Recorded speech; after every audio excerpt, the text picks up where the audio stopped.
Amanda from devotioninaction.com, and today we're continuing our devotional series in Philippians with chapter 3, and this devotional is entitled, Not a Sprint. Now, I am not a runner at all. My son and I were joking just the other day about how if I'm running, you better look for someone chasing me because that's about the only way that I want to be running. And he said, well, you know, Mom, if you want to get in shape and you want to learn to be a runner, you could just pretend that someone's chasing you. And we both cracked up, picturing me running through the park, screaming my head off, help, someone's chasing me, with an imaginary person behind me. Yeah, I'm really not a runner.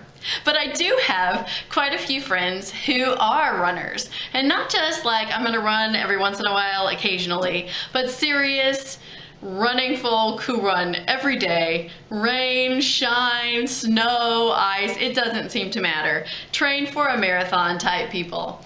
In fact, I even had one friend once who got special permission from her doctor to keep running every day when she was 9 months pregnant. When I was 9 months pregnant with my kids, I didn't even want to get out of a chair. But she wanted to run every day. All that extra weight of being pregnant, I didn't want to move. And I find that even a little extra weight, it feels like it's enormous when I try to run. Everything feels like it's dragging me down. I'm told that if you keep on running, even when it's really painful and awful and you hate it, then eventually there's like this euphoria that kicks in and it almost becomes addictive. The endorphins and the adrenaline and the accomplishment of running, and then you want to do it every day. And I've never gotten to that point.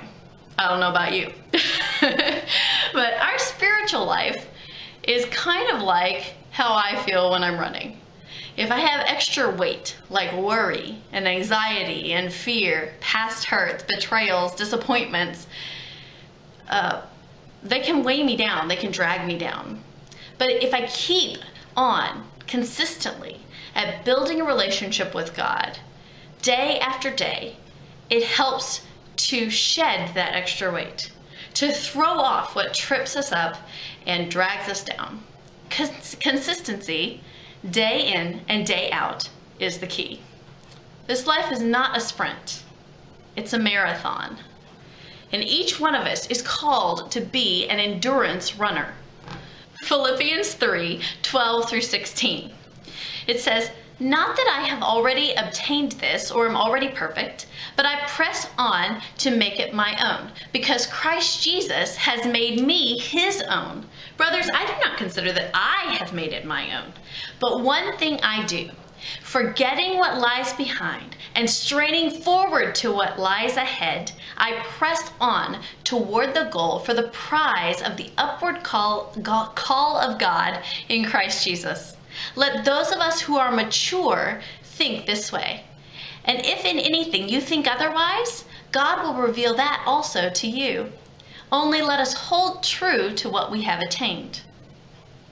So this scripture talks about how we have to press on. In other places in the chapter, he says we have to rejoice always. We have to press on with joy in God, keeping our eyes on the ultimate prize, the upward call of God in Christ Jesus. Pretty much everyone likes to be thought of as mature. Paul says, for those of us who consider ourselves mature, we should set our minds for consistency and persistence. We should never give up.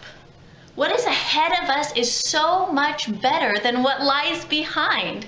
We need to forget the past and focus on the future. Keep our eyes on the prize. So are you in it to win it? Our action step for this week is to be consistent and make a plan. You know, in order to be consistent day after day, we have to have a plan. It doesn't work. Consistent time with God, just like consistent training for a marathon, it doesn't work if you just decide that you're going to do it when you feel like it or you're going to squeeze it in the cracks. Time with God and in His Word really kind of has to be scheduled and protected in order for us to be consistent with it. So I like to get up earlier to make sure it happens because I know myself, and if I wait till later in the day, it's just not going to happen. So I like to get up a little bit earlier and before my husband and my kids are awake, and head on down to our basement, read my Bible and pray, do 10-20 minutes of exercise, never more than that, because like I said, I'm not really one for exercise, although I know I need it. And just find that time, that time in the morning to connect with God and build that relationship with Him. So where's the time in your schedule? Do you have them penciled into your calendar? Find the time that's going to work for you. Maybe it's not the morning that works for you. Maybe you'll be more consistent at a different time of the day. That's what works for me. Something else might work for you. So this week the goal is to schedule some time and be consistent. Let's start a habit, start a pattern of every day spending some time with God, reestablishing that relationship, building that connection with God, and keeping our eyes on the prize. Let's shed all that extra spiritual weight so we can run the race that God has called us to. Let's pray together. God, I thank you that you have a plan for our lives. Help us to keep our eyes on the real goal, to throw off the weight of everything that drags us down, to enable us to run with endurance the race that you have designed for us, and strengthen us so that we can finish strong. In Jesus' name we pray. Amen. Well, guys, I'm so happy that you have decided to join in with me on the study of Philippians. I hope that you will like, comment, subscribe to this channel if you enjoyed this video or this devotional. Hop on over to devotioninaction.com and check out all the great content there. And I'd love to hear from you in our Facebook group or on the YouTube channel or on the blog. So thanks so much for watching. Have a great day.